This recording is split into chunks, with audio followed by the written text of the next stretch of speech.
Hello everyone. I am Sonia, and you are watching WWE Debates. Today, we will talk about 5 signs that Kofi Kingston is set to lose his WWE Championship at Extreme Rules. This video will be interesting, watch it till end. Before discuss, I am requesting you to subscribe my channel for more interesting videos. Let's start. After an 11-year career in WWE, Kofi Kingston finally won the WWE Championship when he defeated Daniel Bryan in the biggest feel-good moment of WrestleMania 35. Since then, the New Day member has defended his title against Bryan, Seth Rollins, Kevin Owens, Sami Zayn and Dolph Ziggler, while he also put together an impressive streak of 21 televised victories in a row between April and June.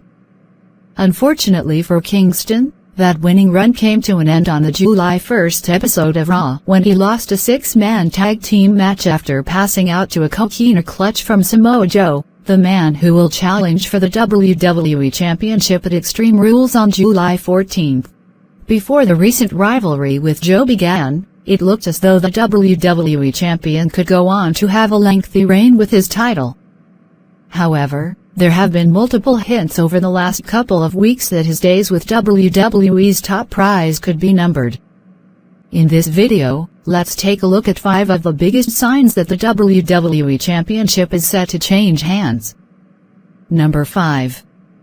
Samoa Joe cannot afford to lose. In 2017, Samoa Joe established himself as one of the most believable characters on WWE television following his rivalries with Seth Rollins and Sami Zayn on Raw. As a result, he won a fatal 5-way match at Extreme Rules to set up a Universal Championship encounter with Brock Lesnar at Great Balls of Fire. Although Joe lost the match, he produced a performance that was impressive enough that he was granted another opportunity at the title in a fatal 4-way match at SummerSlam. However, once again, he was unable to conquer the beast. Fast forward 1 year and Joe was given another shot at winning a world title when he was involved in a long-term rivalry with WWE Champion AJ Styles.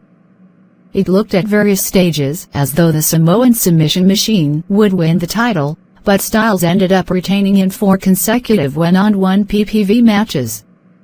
Now, after 2 years of world title failures, Joe is in a position where he simply must win. If he loses yet another major rivalry for the 3rd year in a row, he will never be taken seriously as a credible title holder ever again. Number 4. The stopgap title challenges are over following Kofi Kingston's WrestleMania 35 victory over Daniel Bryan. His next 2 PPV opponents were Kevin Owens, Money in the Bank, and Dolph Ziggler, Super Showdown and Stomping Grounds. The general feeling amongst fans was that Ziggler had been brought back to WWE television as a stopgap opponent for Kingston at Super Showdown because Owens had refused to compete in Saudi Arabia. However, the show-off recently revealed in an out-of-character interview with the Sunday Night's Main Event podcast that his rivalry with Kingston was pitched 3 months in advance, which suggests that WWE had a long-term plan for the New Day member to keep the WWE Championship at least until the Owens and Ziggler feuds were over. Now, with respect to those opponents, neither looked likely to win the title from Kingston so soon after his WrestleMania triumph. Samoa Joe, in contrast, is the first post-Mania opponent who appears to be a legitimate threat to the WWE Champion. Number 3. Kofi Kingston's winning streak has ended between his WrestleMania 35 victory over Daniel Bryan and his submission defeat to Samoa Joe in a 6-man tag team match. Kofi Kingston won 21 matches in a row on Raw, SmackDown Live and PPV. The run was made even more impressive due to the fact that recent title holders in WWE, notably the Iconics as women's tag team champions and almost every person who has been United States champion, often lose non-title matches on weekly television. For the last 3 months, Kingston has been portrayed as an invincible champion who overcomes the odds in every match whenever he hits his trademark Trouble in Paradise kick to the head.